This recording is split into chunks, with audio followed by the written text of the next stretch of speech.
The amount of secondhand embarrassment I feel right now for Joe Dealio, there is no way that he was really going to sit here on his own show. He is the main host of this show, might I remind you, on a show that is supposed to give American citizens good financial advice and information about what's going on in the economy. And he's going to sit here and try and lie and say that the numbers aren't what the numbers are. The numbers show that gas is way too fucking expensive for the average American. The numbers show that the cost of ground beef is more per pound than the minimum wage on average. And he thought he was going to sit here in front of Pete Buttigieg, mind you. I love the way that Pete Buttigieg handled this panel. He thought he was going to sit here and just lie, like he wasn't part of the administration that was getting us back on our feet. Like, when are they going to start taking responsibility for the policies that Donald Trump put in place? When are you going to finally admit, like Tucker Carlson is finally having to, look in the mirror, Candace Owens is finally having to look in the mirror and say, okay, maybe I went barking up the wrong tree. Now, before we dive deeper into this clip, please do me the hugest favor, if you do not mind, and subscribe, like, comment, and you don't got to do it just yet, but give me a chance, listen for a minute, and if you end up enjoying this type of content, political content, cultural content, if you like to hear my little yap, join the family, subscribe, we're trying to grow.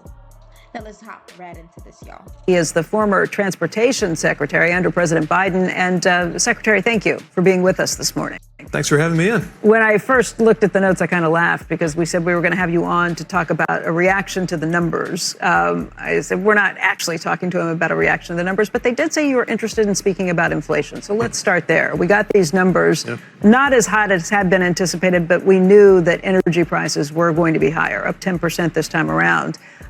Food prices up 0%, but there are concerns those will rise down the road. What are your thoughts on where we stand right now? Yeah, as feared, inflation is up. And the big thing that's different right now, I think, is that in many periods in American history, including recent history, you've had inflation and then the administration does things to try to reduce it. Sometimes they succeed, sometimes they fail. But the administration is trying to push prices down normally. Right now, we have the administration actively making prices higher. They're actively making goods prices higher with the tariffs, obviously. Typical family paid about $1,000 more for that. They're actively making energy prices higher by killing energy transmission projects as well as generation projects. And they're, of course, actively making energy prices higher with a war that nobody wanted, nobody asked for. And that, of course, is the direct reason why inflation is higher now than it was before. See inflation tripling from last month, not because the administration tried and failed to lower prices, you could put it that way, but really because they actively increased them. I see your point with tariffs. That's certainly valid when you look at some of these issues. But with the war, the administration obviously thinks it was going after security issue with Iran, with a player that potentially was very close to having a nuclear weapon. Well, that right there is a huge fail for the White House because they assured us that the nuclear program was obliterated a year ago. That right there. I am so sick of are we not in the same universe? Do we not deal with these same facts? This is the exact same White House that told us that they obliterated the nuclear program when they went and had that 12-day war. They put it on the official White House letterhead. Did that not happen? Are we just acting like that did not happen? And I hate when people try and state things as fact when it's obvious. Let's encompass all the facts then. If the administration believed that they were trying to get nuclear weapons, then why did this exact same administration assure us that we had to do that 12-day war because we had to obliterate their nuclear capabilities, and we did obliterate their nuclear capabilities? You can't have both. You have to choose a struggle, as my mom would say. Which fly are we sticking with? Pick one. But let's keep on going. I just enjoy the fact that Pete Buttigieg, he's always very good at going into these spaces and just bringing in some truth pills to them, letting them and reminding them of facts hey, remember, This is what this administration said first. So which one is a lie? Choose. They can't both be the truth. Moreover, we've seen that it's possible, or at least it used to be possible, before U.S. credibility was demolished by this White House, to stop Iran from having a nuclear weapon through diplomacy. I believe the president started this war because he wanted to.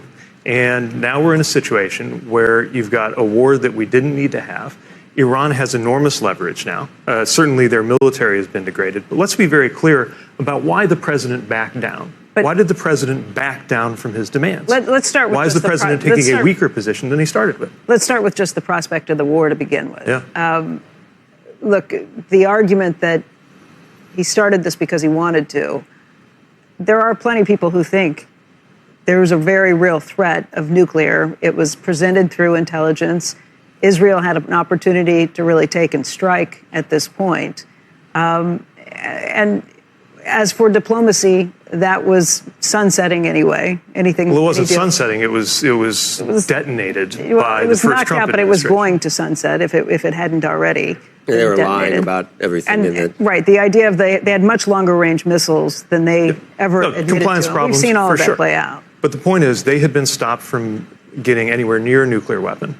And last year, the president assured us that he ended their nuclear ambitions. If he wants to come clean with the American people that he failed to do that, then he has to say that before he launches a war. Democrats at that time said, no, you haven't. And then you haven't. Clearly he hadn't. Yeah. Clearly that he hadn't. So then we needed to go back and take. So at least, I guess they're choosing their lie. He lied the last time, so they had to go back and redo it. I'll give him that one. At least he's saying, okay, he lied. Now we're going to do it again. But everybody knows that in order to actually get these nuclear products, material, we would have to go on ground. We would have to make and allow our military people to make the ultimate sacrifices. That's what it's going to require. It's going to require a ground invasion to get these uraniums. And I just don't think the American people have an appetite for it. We just don't. Like, our gas is high right now. We don't have insurance. We can't afford childcare. We're having to work 2-3 jobs just to make ends meet. We just want an administration that's going to focus on making sure our life is better here in our homeland before we start going out and doing all these extra forever wars, because that's eventually what it's going to lead to. Every time we go and say we're trying to make something better, we want to do some regime change, want to help this up, we always end up making it worse.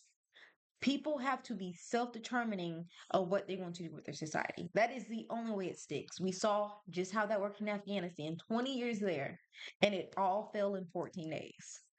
We don't want to do that again. Take care of it unless you really think it's okay for Iran to have a nuclear weapon. But again, they don't have a nuclear weapon. They weren't about to get a nuclear weapon. Why do you keep saying they weren't about to get one? Steve Witkoff said they had enough fissible material for 11 bombs. So are you acknowledging the president lied when he said that their program was obliterated? No one knew what happened at Fordo. Either he didn't know or he was lying. Okay. Which is it? Is that really the point? Whether or not the point isn't my neighbors in Michigan are paying more for gas. Whether or not he knew it was obliterated or not is not the point. If it wasn't, that is literally the point.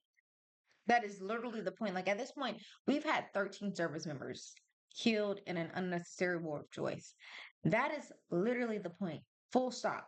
Is he lying then? Is he lying now? And if he's lying then, how can we trust him now?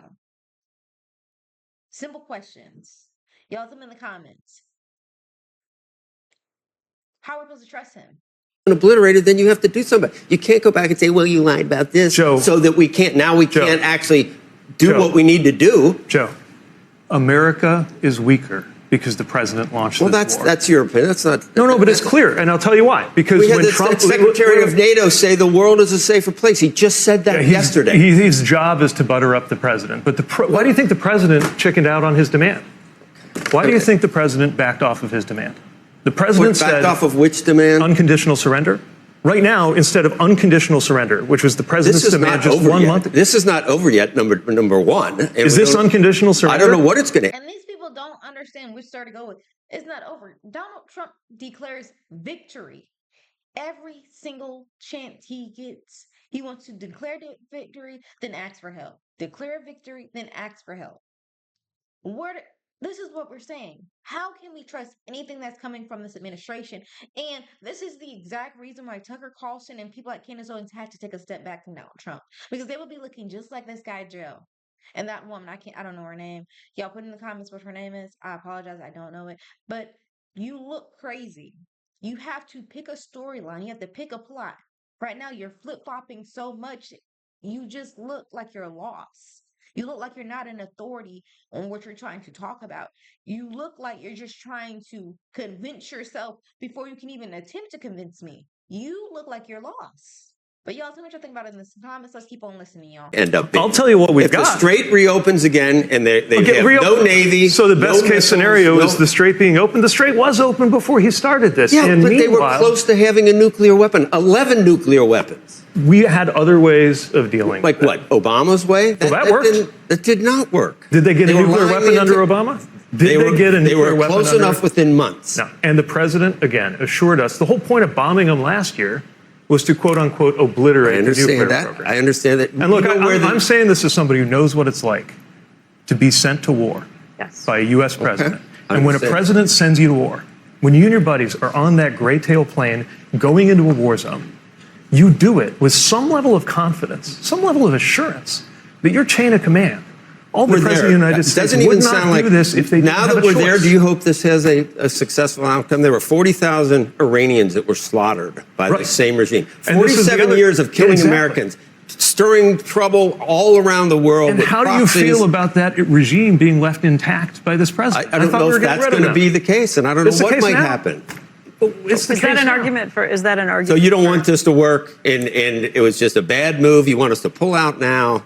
Well, look, there's no obvious way out now, but I want to make sure that this ends in a way that, first of all, our economy can recover, that we're not paying so much for gas. I mean, right now, oil's $100, jet fuel's $200, gas is over $4, diesel's like $5.50. You averaged $3.80 under Biden for 4 years. Yeah, and when we left, inflation was lower than it is today. You accounted for 21.5% price increase. This president took the inflation rate up. This president took the inflation rate up. It's more than 3% year on year. You saw the numbers just come out. It's more than 3% year on year. Okay. There's Isn't it? PCE, there's core. It is. The math is direct. The math is direct.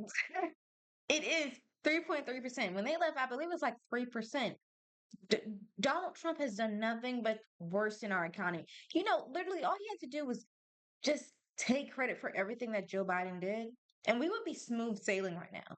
We wouldn't have these horrible revisions where they're telling us, hey, you know, this economy, we got 130,000 jobs. And then the next month, oh yeah, actually we let like a negative 150 jobs. Which one's it? Is it the plus 130,000 jobs, or is it the negative 150,000 jobs? Because it seems like every month it gets worse. They told us in January, remember, hey, Q4, we had like 4.4% growth. Now we got the new revision. Hey, it wasn't actually 4.4% growth. It was, 0.4% growth. Like, how are we supposed to trust the information given to us by this administration? It just seems to get worse and worse. And now we have state-run TV because Donald Trump and his FCC chair are constantly coming after all of the news programs. Now we have two hosts just lying to us in our face. People that we're supposed to believe are authorities on finances can't even tell us the truth about the economy that we're living in while they're trying to give us financial advice. Make that make sense. Yeah. Okay. The math is the math. Look, it fluctuates each month from 2.7 to 3%. It's higher than when he got here, It's Joe. not 9%. His central campaign promise was he was going to take inflation and drive it down, and instead he took inflation and it's up. I thought the Fed, it was 3 when he got here, and now it's more. It could not be simpler than that. It's around 3, and we're involved in a war with the Strait. He said on day one it would go down. He came in on day one, and now it's up. It's up to 3%. It was 21.5% price increases it would go down over 4 years. Over 4 years, it was 21.5%. He promised it would go down. Democrats own the affordability crisis. Listen to me. Period. Why did the president fail to keep his promise? You don't think Democrats own the affordability crisis? Why did the president fail to keep his promise to lower prices? And I just want to point out that he had to ask his coworker, hey, why are you laughing? Because he is making a fool of himself.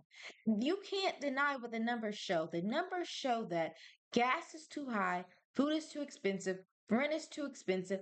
People can't afford the basics. People are having higher levels of debt than we've had in quite a bit in our time.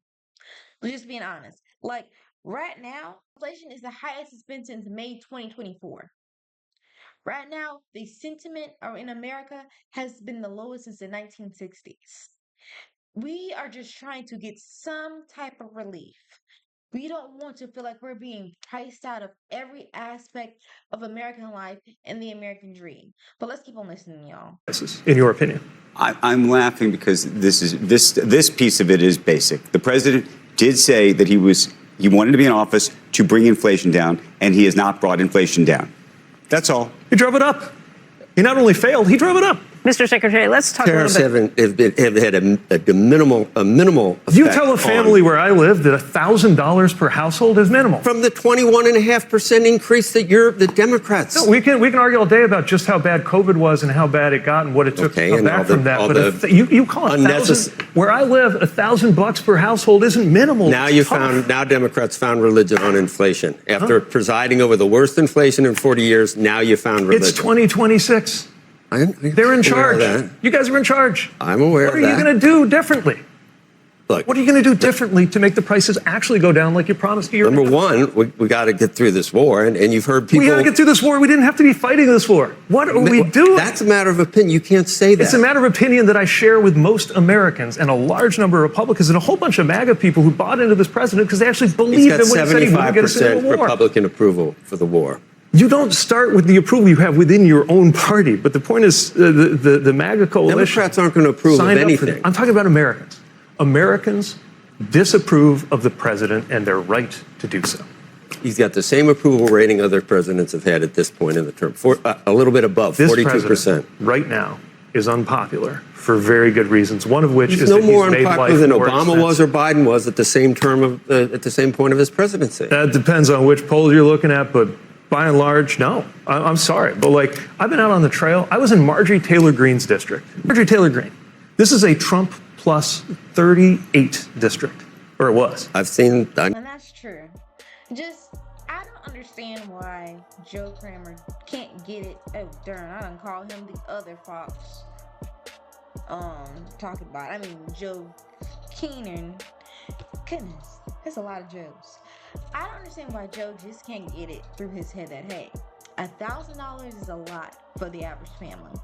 And it is. That's the difference between working 2 and 3 jobs. Because most people, we're not making that much.